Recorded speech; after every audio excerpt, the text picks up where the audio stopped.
Hello, dear bankers. Welcome to EduTap. I hope you all are doing wonderful. आपके admit cards आ चुके हैं और I hope कि आपकी तैयारी बहुत ही बढ़िया तरीके से चल रही है. अगर नहीं चल रही तो pull up your socks because बहुत ही कम टाइम अब बचा है और बहुत ज़रूरी है कि अभी तक हमने जितने भी एफर्ट्स जैब को क्वालिफाई करने में डाले हैं हम उन्हें दुगना कर लें एंड वी मेक श्योर कि इस अटेम्प्ट में हम क्वालिफाई एग्जाम को करें ही. राइट तो आज का session 10 MCQ a day series होने वाला है from the topic REITs and InvITs, that is real estate investment trust and infrastructure investment trusts. Module D का एक बहुत इंपॉर्टेंट टॉपिक है ये. And before we move ahead मैं आपको बता दूं कि एक डॉक्यूमेंट का लिंक आपको डिस्क्रिप्शन में दिया हुआ है जिसमें कि आपको PYQs, most important topics and most important MCQs की लिस्ट जो है मिल जाएगी. फ्री ऑफ कॉस्ट डॉक्यूमेंट है. Do check it out, it will help you lot in your preparation. साथ ही अगर आप चाहते हो कि आप इस टॉपिक को पहले रिवाइज करो and then you come back here and practice the questions, you can do that as well. The link is given in the description of the concept video.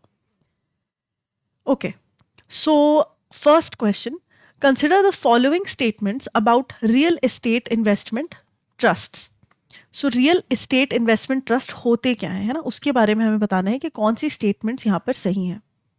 Concept में आपको थोड़ा सा बता दूं रियल एस्टेट इन्वेस्टमेंट ट्रस्ट का कि it is like कि एकदम से 1 CR की अगर मान लो कोई बिल्डिंग है, कमर्शियल बिल्डिंग जिसमें से रेंटल आता है ना, जो रेंटल्स जनरेट कर रही है, अगर आप उसमें अदरवाइज इन्वेस्ट करने जाओगे या और किसी कमर्शियल प्रॉपर्टी में या बेसिकली प्रॉपर्टी में, रियल एस्टेट में इन्वेस्ट करने जाओगे, the investments will be very high, so will be the risk and the paper work and the documentation and a lot of things.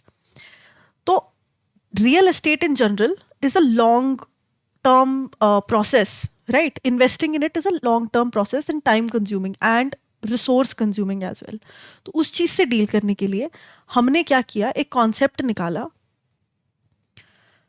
कि एक कंपनी है, ठीक है, वो जैसे म्यूचुअल फंड्स में होता था ना, घड़ा भरता था, उस घड़े में थोड़े थोड़े थोड़े पैसे डलते थे और वो इन्वेस्ट हो जाते थे और रिटर्न्स जो मिलते थे वो सब में बढ़ जाते थे. वैसे ही ये घड़ा है, इसमें सबने अपने अपने 50, 60, 100 है ना, अपने अपने हिसाब से पैसा डालना है. ये घड़ा भर गया और अब जब ये मान लो 10,000 का हो गया तो इसको एक कंपनी ने निकाल कर एक रियल एस्टेट में डाल दिया. Now the value has increased. Instead of one individual owning a property, their ownership is divided among many individuals. लेकिन जो एक पूल ऑफ रिसोर्सेज है वो बहुत बड़ा बन गया एंड दैट इज हाउ हमने ये जो कंपनी है जो मैनेज कर रही है रीट को, उसने एक रियल एस्टेट में, बिल्डिंग में किसी में पैसा डाल दिया, जो कि वैसे तो रियल एस्टेट है ही, तो जो भी फायदे रियल एस्टेट के होते हैं, capital appreciation and all that, वो सब तो होगा ही, साथ में कंपनी के शेयर्स बढ़ेंगे, वो भी है, but at the same time rentals भी जनरेट होंगे. क्योंकि जो बिल्डिंग है, ऐसी ही बिल्डिंग्स में पैसा जनरली डालना है जो कि रेंटल्स जनरेट कर सकें, राइट? तो इसके मल्टीफोल्ड्स जो हैं वो फायदे हैं. साथ ही रियल एस्टेट में क्या हो गया, मतलब अगर आप प्रोड्यूसर्स पॉइंट ऑफ व्यू से देखें तो क्या हो गया कि जो लोग बिल्डिंग बना रहे हैं उनके लिए कैपिटल को इकट्ठा करने, कैपिटल लेने के लिए पब्लिक से वो भी एक रास्ता खुल गया जो कि अदरवाइज पॉसिबल नहीं है ना. इंडिविजुअल से लेना ही होता था पहले. अब क्या हो गया, अब public in general, large quantity of public can invest in directly in the real estate. So real estate investment trust pool investors money like mutual funds but invest primarily in real estate assets. बिल्कुल सही बात है. 80% of the REIT investment must be in completed and rent generating properties. Yes, very important. Highlights हैं कुछ, ये 2-3 बार repeat होंगे आज की क्लास में, बट ट्रस्ट में आपको एग्जाम में बहुत हेल्प करेंगे. तो 80% आपने याद रखना है. 80% of the investments, what ever, जो भी घड़ा आपका भरता है, मान लो 10,000 का भरा था तो उसमें से 8,000 कम से कम they should go in a completed rent generating property. In India, REITs mainly focus on residential properties. Is it true? No, it's not. Commercial and office spaces पर हम ज़्यादा फोकस करते हैं. REIT investors earn income through rent and capital appreciation. Capital appreciation जो normal किसी भी property की होती है plus rent, right? So this is what the concept of REIT is about. तो ये जो है यहाँ पर आपका आंसर हो जाएगा. Consider the following statements regarding the history of REITs. REITs were the first introduced in USA in 1960s to encourage real estate investment. Yes, ये concept बहुत पुराना है, USA में start जो है हुआ था. REITs were introduced in India by SEBI in 2007. This is also true. Because SEBI ने, securities exchange board of India ने 2007 में रीट्स को इंट्रोड्यूस किया था. The first Indian REIT IPO was that of Embassy REIT in March 2018. ये भी बिल्कुल सही बात है. Embassy REIT जो है that was the first IPO. IPO मतलब Initial Public Offering. Because अब आप REITs में अगर इन्वेस्ट करना है तो कैसे कर सकते हो? Just like stock market, just like stocks. Reliance का शेयर लेना है तो मैं क्या करूंगी? NSE पे देखूंगी, सर्च करूंगी प्राइस क्या चल रहा है, किसी ब्रोकर के through I will get the share, है ना. चाहे मैं कोई भी ब्रोकरेज ऐप यूज कर रही हूँ, एंजल वन हो गया, आपका ग्रो हो गया, what ever, Zerodha, right. So with the help of them I can अपने घर के कन्वीनियंस पे बैठे बैठे जस्ट एक क्लिक से मैं एक्सेस कर सकती हूँ इक्विटी को. सिमिलरली रीट्स को भी एक्सेस किया जा सकता है इसी तरीके से if they are listed on the stock exchange. So IPO REIT का जो फर्स्ट है that was Embassy REIT in March 2018. REITs in India are monitored and regulated by RBI. Now, this is not true because since they are related to stock exchange, National Stock Exchange, Bombay Stock Exchange, जहाँ पर वो list किए जाते हैं, SEBI उसको regulate करता है, that is securities exchange board of India. तो यहाँ पर जो करेक्ट स्टेटमेंट्स हैं वो सिर्फ 3 हैं. सो A would be the correct answer. The minimum percentage of assets that InvIT must invest in completed or revenue generating projects. अब ये InvIT है, ठीक है, वो क्या था, REIT था. तो कितनी मिनिमम परसेंटेज InvIT को भी इन्वेस्ट करनी है completed and revenue generating infrastructure में भी. जब आप पैसा डाल रहे हो तो कैसे इंफ्रास्ट्रक्चर प्रोजेक्ट्स में डालो, वैसे में जहाँ पर 80% तक रेवेन्यू जनरेटिंग जो है कंप्लीशन हो चुकी है प्रोजेक्ट की. ठीक है जी. तो यहाँ पर जो करेक्ट आंसर हो जाएगा that will be 80. The minimum investment limit for InvITs was reduced by SEBI in the year 2019. तो पहले ये लिमिट थी 10 लाख, लेकिन 19 में हमने इसको कम कर दिया 1 लाख. क्यों किया कम? ताकि और ज़्यादा लोग इन्वेस्ट कर सके. 10 लाख हर एक इंसान के पास होने पॉसिबल नहीं है, लेकिन 1 लाख कंपैरेटिवली ज़्यादा लोग इन्वेस्ट कर सकते हैं. तो इंक्लूजन एंड प्रमोशन करने के लिए InvITs की हमने इस लिमिट को कम कर दिया. सो A would be the correct answer. The first public sector entity to launch an InvIT in India was, ठीक है, तो पहली public sector entity कौन सी थी to launch an InvIT in India? So this was Power Grid Corporation. ठीक है, इसको PG InvIT भी बोलते हैं. And April 2021 में इसे लॉन्च किया गया. तो जो भी, again I would repeat my self, जो भी फर्स्ट, मोस्ट, हाईएस्ट ऐसे वाली चीज़ें आ जाती हैं वो आपको याद रखनी ही है. ठीक है जी. तो Power Grid Corporation is the answer. The first Indian REIT listed on stock exchange. अब ये क्या था? ये था InvIT और ये था पब्लिक सेक्टर एंटिटी वाला. ठीक है, ये क्या पूछ रहे हैं अब? The first Indian REIT listed on the stock exchange, ये कौन सी थी? वैसे मैं आपको नॉलेज के लिए बता दूं, इंडिया में अभी मोस्टली 3 ही हैं जो प्रोमिनेंटली चल रही हैं. Embassy, Brookfield and Mindspace. ठीक है, तो ब्रुकफील्ड, माइंडस्पेस एंड एम्बेसी, ये तीनों ही हैं जो प्रोमिनेंट रीट्स हैं जो कि इंडिया में भी ऑपरेशनल हैं. तो इसमें से फर्स्ट कौन सी है? So first would be Embassy REIT. पीछे भी क्वेश्चन में रेफरेंस आ गया है तो कोई दिक्कत नहीं है. ये लॉन्च हुई थी 2018 में एंड लिस्ट करी गई थी स्टॉक एक्सचेंज पर 2019 अप्रैल में. ठीक है, अप्रैल मतलब फर्स्ट टाइम जब इसका IPO लॉन्च हुआ होगा. ठीक है, लिस्ट हुआ होगा किसी स्टॉक एक्सचेंज पर. तो दैट वाज 2019, लेकिन ऑपरेशनली ये लॉन्च करी गई थी 2018 में. तो option A would be the answer here. InvITs distribute a minimum of 90% of their distributable income. अब देखो, ये हमें याद रखना है कि एक तो InvITs जो है वो भी अपनी 90% तक की जो इनकम है उसे डिस्ट्रीब्यूट कर देते हैं अमंग द इन्वेस्टर्स. लेकिन कब कब करते हैं? Is it 90% annually? No, it is 90% biannually, साल में 2 बार. ठीक है, तो B would be the correct answer. In REITs, the entity responsible for managing real estate assets and making investment decisions is known as. तो ऐसी कौन सी entity है जो decisions भी लेती है और investments भी करती है when it comes to REIT. तो क्या वो ट्रस्टी है? ट्रस्टी कौन हो सकता है? ट्रस्टी वो इंसान जो कि पैसे को देख रेख करे हमारे बिहाफ पर, क्योंकि हमारा पैसा हमने ट्रस्ट करके उसकी ऑर्गेनाइजेशन में लगाया है। स्पॉन्सर कौन है? जैसे प्रमोटर होता है बिजनेस का, वैसे ही स्पॉन्सर होता है किसी भी ट्रस्ट का, रीट का, म्यूचुअल फंड्स के केस में भी, है ना, इंश्योरेंस प्रोडक्ट्स के केस में भी। तो basically sponsor is the person who is starting the trust या fund, right? Fund manager, he is the one taking major decisions, कहाँ पे पैसे इन्वेस्ट होंगे, कौन से इंफ्रास्ट्रक्चर में लगेंगे, रीट्स के केस में कौन से रियल एस्टेट में लगेंगे, and everything.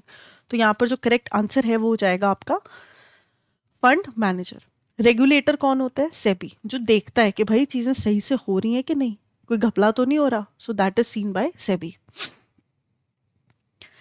Consider the following statements regarding the advantages of InvITs. ठीक है, इंफ्रास्ट्रक्चर में जो ये इन्वेस्टमेंट के रास्ते खोले गए हैं, इसके एडवांटेजेस क्या हैं? ये डाइवर्सिफिकेशन अलाउ करते हैं इंफ्रास्ट्रक्चरल एसेट्स में। ये बिल्कुल सही बात है, देश का इंफ्रास्ट्रक्चर जो डेवलप हो रहा है ना, उसको फंड्स चाहिए। और मैं और आप जो कि अपने रिटेल इन्वेस्टर्स हैं, हमारे पास कुछ कुछ पैसे जो हमें इन्वेस्ट करने हैं, तो हमारा पोर्टफोलियो डाइवर्सिफाई करने के लिए एक अच्छा ऑप्शन है कि देश के इंफ्रास्ट्रक्चर में हम पैसा डालें। तो ये सही है। InvITs must be distribute InvITs must distribute at least 90% of their income, दोनों ही केसेस में, रीट्स के केस में भी, इनविट्स के केस में भी। तो ये सही है। InvITs can generate capital gains when traded on exchanges. तो they are also traded on exchanges and they do create capital gains. ठीक है, जब क्या होता है स्टॉक एक्सचेंज पर जब हम इक्विटी में डील करते हैं, 2000 का शेयर लिया, थोड़े महीने बाद वो 6000 का हो गया, तो 4000 क्या है?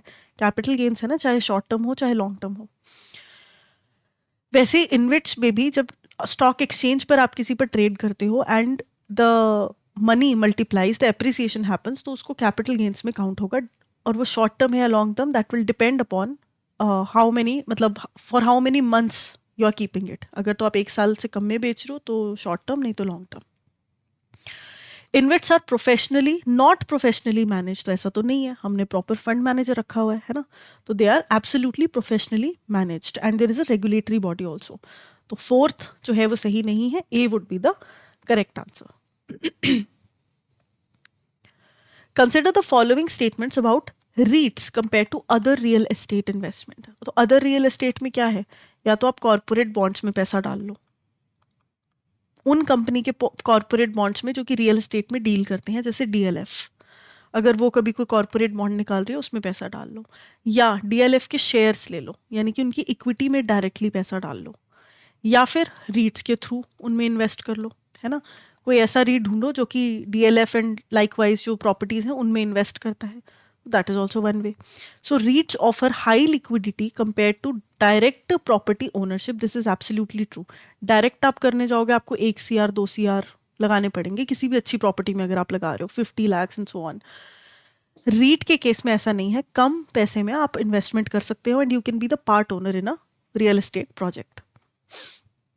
REIT have a diversified portfolio unlike direct ownership. Direct ownership में आप ज़्यादा से ज़्यादा एक कमर्शियल चीज़ लोगे, 2 कमर्शियल चीज़ लोगे, एक रेजिडेंशियल ले लोगे। रीट के केस में जो फंड आपने इकट्ठे किए हैं करोड़ों के, वो हो सकता है थोड़ा हाउसिंग प्रोजेक्ट्स में लगे, थोड़ा कमर्शियल में लगे, थोड़ा और कहीं लगे, है ना, हॉस्पिटल्स में लग जाए। तो वो अलग अलग टाइप के रियल एस्टेट में लगता है, मोस्टली कमर्शियल में लगता है, लेकिन बाकी भी डाइवर्सिफिकेशन होती है। तो 2 is also correct. Direct property ownership offers lower perceived risks than REIT. तो डायरेक्ट प्रॉपर्टी जब हम ओन करते हैं तो वो बहुत लंबा प्रोसेस है, दूसरा रिस्क वहां पर ज्यादा होता है because there is no diversification of portfolio. एक लैंड अगर खराब निकल गई, कोई लीगल इशू है, कुछ आगे और कोई इशू हो गया, तो आपकी सारी इन्वेस्टमेंट डूब गई। लेकिन इस केस में ऐसा नहीं है because again the portfolio is diversified. So this is not true. Corporate property bonds provide a fixed पे आउट, दिस इज ट्रू। ये जो कॉर्पोरेट बॉन्ड है ये क्या है? ये एक फिक्स्ड इनकम इंस्ट्रूमेंट है। फिक्स्ड इनकम इंस्ट्रूमेंट क्यों है ये फिक्स्ड इनकम इंस्ट्रूमेंट? क्योंकि जी ये एक डेट फंड है। कर्ज जहां पर भी है, जब भी आप कर्ज किसी को दे रहे हो तो वो ऑब्लिगेटेड है आपको इंटरेस्ट पे करने के, तो आपके जो रिटर्न्स हैं वो फिक्स्ड हो जाते हैं। तो जहां पर भी फिक्स्ड पे out, fixed interest, just understand it's a debt instrument. So corporate property bonds जो हैं दे प्रोवाइड अ फिक्स्ड पे आउट। ठीक है, तो ये सही स्टेटमेंट है। आंसर क्या हो जाएगा? ऑप्शन ए हो जाएगा। ठीक है जी, तो आई होप आपको ये कॉन्सेप्ट बहुत बढ़िया तरीके से समझ में आया. Now if you are preparing for JAIIB, let me tell you, edutab.in पर जाकर अभी भी जो टाइम बचा है आप इसको बढ़िया यूटिलाइज कर सकते हो. हम अपने जो एक सुपर क्रैश कोर्स है वो लॉन्च कर चुके हैं और उसकी क्लासेस आज से ही स्टार्ट हैं. तो इसमें हम बहुत कम टाइम में जो इम्पॉर्टेंट चीज़ें हैं उनको कवर करेंगे. अगर आपको लगता है कि आपको रिविजन करना है या आपको हेल्प चाहिए अभी भी और इस बचे हुए टाइम को आपने बढ़िया तरीके से यूटिलाइज करना है, now maybe you can give your 100%. Right, if you are one of the last minute जो प्रिपेयर करते हैं वो वाले स्टूडेंट्स, तो लेट मी टेल यू, अभी भी टाइम है. इस कोर्स को एक बार चेकआउट ज़रूर करिए. ब्रोशर में से इसकी डिटेल्स A to Z आप पढ़िए. लाइव क्लासेस में ये होगा. IE एंड IFS के कंपोनेंट की अगर मैं बात करूँ, 2 तारीख को आपका एग्ज़ाम है. उससे पहले जो है हम 6 क्लासेस लगाकर, 6 क्लासेस लगाकर ये जो सारे इंपॉर्टेंट टॉपिक्स हैं आपके मॉड्यूल्स की उनको कवर करेंगे. 2.5 आवर की जो है आपकी क्लास रहेगी, 6 क्लासेस. राइट. बाकी इसमें बाकी सारे कंपोनेंट्स कवर होंगे. Again go through the brochure, आपको एक अच्छा आइडिया लगेगा. साथ में जो भी कूपन कोड यहाँ पर दिया है उसका इस्तेमाल कर कर आप फ्लैट डिस्काउंट भी पा सकते हैं. राइट. इसके अलावा अगर आपको लगता है आपकी प्रिपरेशन अच्छी होगी, आपको सिर्फ प्रैक्टिस करनी है बचे हुए दिनों में, तो go for mock test and test series. Right, तो आप ये सिंगल्स पे जाओगे तो यहाँ पर आपको टेस्ट सीरीज मिल जाएंगी. या अगर आपको लगता है कोई इंडिविजुअल कंपोनेंट टारगेट करना है तो उसके लिए भी कोर्सेज आपको यहाँ पे मिल जाएंगे. ठीक है, टेस्ट सीरीज हो गई, सिंगल इंडिविजुअल कैप्सूल कोर्सेज हो गए एंड ऑल दैट. तो you can check it out from the brochures. Also in case you have any other queries related to it, here are a few areas जिनको आप contact कर सकते हो. And yeah, that is all for today. I will see you in the next session. So I wish you all the very, very best. And yeah, just prepare nicely and all the best for the exams.